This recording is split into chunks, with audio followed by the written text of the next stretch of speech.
નમસ્કાર મિત્રો, આજે તારીખ 3 ફેબ્રુઆરી 2024ને શનિવારના ઇમ્પોર્ટન્ટ કરંટ અફેર્સમાં તમારું સ્વાગત છે.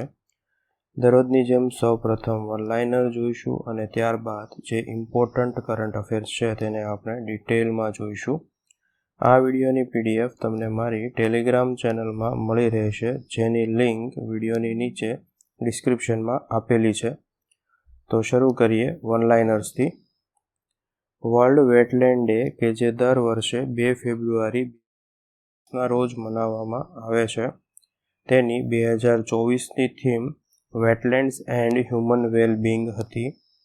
ઓમાનના મસ્કતમાં આયોજિત FIH હોકી 5S મહિલા વર્લ્ડ કપ 2024ની ફાઇનલમાં ભારતની ટીમ રનર્સઅપ રહી છે, જ્યારે નેધરલેન્ડની ટીમ ચેમ્પિયન બની છે.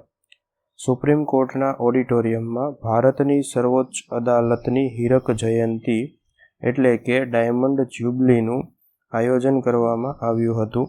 ગ્રામીણ ખેડૂતોના ઓર્ગેનિક ઉત્પાદનોને પ્રોત્સાહન આપવા માટે અને આવકની તકોમાં વધારો કરવાના હેતુથી નાગાલેન્ડના રૂસોમા ગામ ખાતે 2 દિવસીય ઓર્ગેનિક ઓરેન્જ ફેસ્ટિવલની ચોથી આવૃત્તિનું આયોજન કરવામાં આવ્યું હતું. ચંપાઈ સોરેન એ ઝારખંડના નવા મુખ્યમંત્રી બન્યા છે. ગુજરાત સરકારે નવસારી, ગાંધીધામ, મોરબી, વાપી, આણંદ, મહેસાણા અને સુરેન્દ્રનગર વઢવાણને મહાનગરપાલિકાનો દરજ્જો આપવાની જાહેરાત કરી છે. વિશ્વના સૌથી મોટા થિયેટર ફેસ્ટિવલ તરીકે ઓળખાતા ભારત રંગ મહોત્સવ 2024નું national centre for performing art ખાતે ઉદ્ઘાટન કરવામાં આવ્યું છે. આ national centre for performing art એ મુંબઈ ખાતે આવેલું છે. 37મા સૂરજકુંડ આંતરરાષ્ટ્રીય હસ્તકલા મેળાનું આયોજન સૂરજકુંડ ખાતે કરવામાં આવ્યું છે. સૂરજકુંડ એ હરિયાણાના ફરીદાબાદ જિલ્લામાં આવેલો છે. ભારત મોબિલિટી ગ્લોબલ એક્સપો 2024નું આયોજન નવી દિલ્હી ખાતે કરવામાં આવ્યું છે. તેલંગાણા અને આંધ્રપ્રદેશ શ્રીશૈશલમ અને નાગાર્જુન સાગરનું સંચાલન કૃષ્ણા નદી વ્યવસ્થાપન બોર્ડને સોંપવા માટે સંમત થયા છે. સમાચારમાં રહેલ તાલાબીરા થર્મલ પાવર પ્રોજેક્ટનો શિલાન્યાસ સંબલપુર ખાતે કરવામાં આવ્યો છે. સંબલપુર ઓડિશામાં આવેલું છે. શ્રી પ્રવણ કુમારે નાણાં મંત્રાલયના ખર્ચ વિભાગના મુખ્ય સલાહકાર ખર્ચ તરીકેનો ચાર્જ સંભાળ્યો છે. આ સાથે આજના વનલાઇનર્સ પૂર્ણ થયા. હવે જે ઇમ્પોર્ટન્ટ કરંટ અફેર્સ છે તેને આપણે ડિટેલમાં જોઈશું. તો પહેલું છે ઓરેન્જ ફેસ્ટિવલ 2024 નાગાલેન્ડ. ગ્રામીણ ખેડૂતોના ઓર્ગેનિક ઉત્પાદનોને પ્રોત્સાહન આપવા અને આવકની તકોમાં વધારા કરવાના હેતુથી નાગાલેન્ડના રૂસોમા ગામે 2 દિવસીય ઓર્ગેનિક ઓરેન્જ ફેસ્ટિવલનું ચોથી આવૃત્તિનું આયોજન કરવામાં આવ્યું હતું. ઓપનિંગ સેરેમનીમાં લાઇવ મ્યુઝિક પરફોર્મન્સ, રાંધણ પ્રદર્શન, કલા પ્રદર્શન અને નારંગી થીમ પર કેન્દ્રિત વિવિધ પ્રવૃત્તિઓ દર્શાવવામાં આવી હતી. આ ફેસ્ટિવલનું મહત્ત્વ જોઈએ તો આ ફેસ્ટિવલમાં ઓર્ગેનિક ખેતીને પ્રોત્સાહન આપવું અને ગ્રામીણ ખેડૂતોના ઉત્થાનનો હેતુ ધરાવે છે. સ્થાનિક ખેડૂતો તેમની પેદાશોનું પ્રદર્શન કરવા માટે એક પ્લેટફોર્મ આપી તહેવાર આર્થિક તકોનું સર્જન કરે છે અને ખેડૂત સમુદાયમાં ટકાઉ આજીવિકાને પ્રોત્સાહિત કરે છે.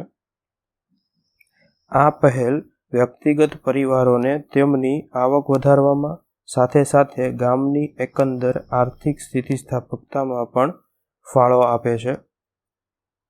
ત્યારબાદ શ્રી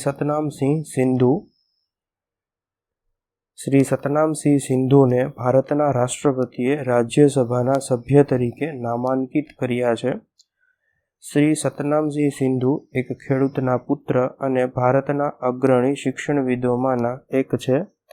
વ્યક્તિગત સંઘર્ષો વટાવીને તેમણે 2001માં ચંદીગઢ ગ્રુપ ઓફ કોલેજ એટલે કે CGCની સ્થાપના કરી અને 2012માં ચંદીગઢ યુનિવર્સિટીની સ્થાપના કરી હતી. તેમની યુનિવર્સિટીએ QS વર્લ્ડ રેન્કિંગ્સ 2023માં એશિયાની ખાનગી યુનિવર્સિટીમાં પ્રથમ રેન્કિંગની પ્રતિષ્ઠિત માન્યતા પ્રાપ્ત કરી છે. તેઓ આ જ યુનિવર્સિટીના ચાન્સેલર પણ છે અને તેઓ ગુણવત્તાયુક્ત શિક્ષણ મેળવતા વિદ્યાર્થીઓને સક્રિયપણે સમર્થન આપે છે તેમજ હજારો લોકોને નાણાકીય સહાય પણ પૂરી પાડે છે. તેમના NGO ભારત લઘુમતી ફાઉન્ડેશન અને ન્યૂ ઇન્ડિયા ડેવલપમેન્ટ ફાઉન્ડેશન દ્વારા તેઓ સામાજિક કારણો જેવા કે સ્વાસ્થ્ય, સુખાકારી અને સાંપ્રદાયિક સંવાદિતા પર પણ ધ્યાન કેન્દ્રિત કરે છે.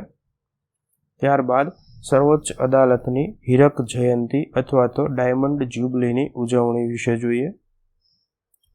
28 જાન્યુઆરીએ નવી દિલ્હીમાં સુપ્રીમ કોર્ટના ઓડિટોરિયમમાં ભારતની સર્વોચ્ચ અદાલતની ડાયમંડ જ્યુબલીની ઉજવણીનું આયોજન અથવા તો ઉદ્ઘાટન કરવામાં આવ્યું હતું. પ્રધાનમંત્રી મોદીએ સર્વોચ્ચ અદાલતના 75મા વર્ષનું અનાવરણ કરતા નાગરિક કેન્દ્રિત માહિતી અને તકનીક પહેલ શરૂ કરી, જેમાં ડિજિટલ સુપ્રીમ કોર્ટ રિપોર્ટ્સ એટલે કે DGACR, ડિજિટલ કોર્ટ 2.0 અને સુપ્રીમ કોર્ટની નવી વેબસાઇટનો સમાવેશ થાય છે. ડિજિટલ સુપ્રીમ કોર્ટ રિપોર્ટ્સની મુખ્ય વિશેષતા એ છે કે તેમાં વર્ષ 1950થી અત્યાર સુધીમાં સુપ્રીમ કોર્ટના અહેવાલોના તમામ 519 વોલ્યુમ, જેમાં 36,308 કેસોને આવરી લેવામાં આવ્યા છે, તે તમામને ડિજિટલ ફોર્મેટમાં બુકમાર્ક કરી શકાય તેવા યુઝર ફ્રેન્ડલી અને ઓપન એક્સેસ સાથે ઉપલબ્ધ કરાવવામાં આવશે. ડિજિટલ કોર્ટ 2.0 એ એપ્લિકેશન છે કે જે ઈ-કોર્ટ પ્રોજેક્ટ હેઠળની તાજેતરની પહેલ છે, જેમાં ઇલેક્ટ્રોનિક સ્વરૂપમાં જિલ્લા અદાલતોના ન્યાયાધીશોને કોર્ટના રેકોર્ડ્સ ઉપલબ્ધ કરાવવા માટે બનાવવામાં આવી છે. આ ઉપરાંત તેમાં કૃત્રિમ બુદ્ધિમત્તા એટલે કે આર્ટિફિશિયલ ઇન્ટેલિજન્સના ઉપયોગ સાથે જોડી વાસ્તવિક સમયના આધારે તેમાં ટેક્સ્ટનું વાણીમાં લખાણ કરવામાં આવે છે.